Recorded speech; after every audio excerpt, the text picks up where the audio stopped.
Programang ito ay rated SPG, striktong patnubay at gabay ng magulang ang kailangan. Tuluyan na ngang mauunawaan ni Ponggay ang lahat ng sinabi ng kanyang ama na si Mauro.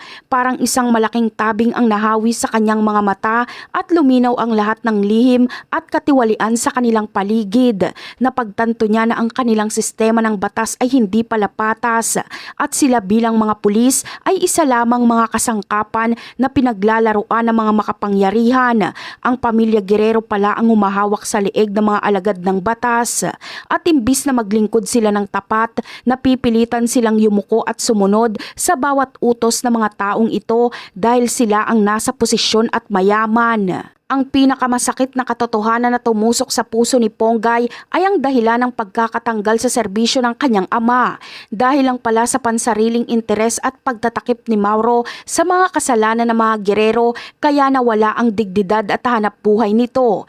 Hindi matanggap ni Ponggay na ang kanyang ama na nagsumikap at naglingkod ng tapat ay naging biktima lamang ng baluktot na sistema. Dahil dito, nag-alab ang galit at pagtutol sa kanyang kalooban at hindi niya papayagan pa na magpatuloy ang ganitong kasamaan at kawalang hustisya sa ilalim ng kanilang pangalan. Dahil sa matinding pagkamulat, nagdesisyon si Ponggay na mas nanaisin pa niyang mawala sa kanyang trabaho bilang pulis kaysa maging sunod-sunuran sa mga taong tiwali. Para sa kanya, mas mahalaga ang paninindigan at prinsipyo kaysa sa uniforme at benepisyo. Ayaw niyang maging bahagi ng isang organisasyon na nagpapairal ng batas na baluktot at pumapanig sa mga may kapangyarihan. Handa siyang isakripisyo ang kanyang karera para lamang manatiling malinis ang kanyang konsensya at makipaglaban para sa tama. Simula nang malaman ni Ponggay ang buong katotohanan, nag-iba ang kanyang paningin sa lahat ng taong may kaugnayan sa mga Guerrero.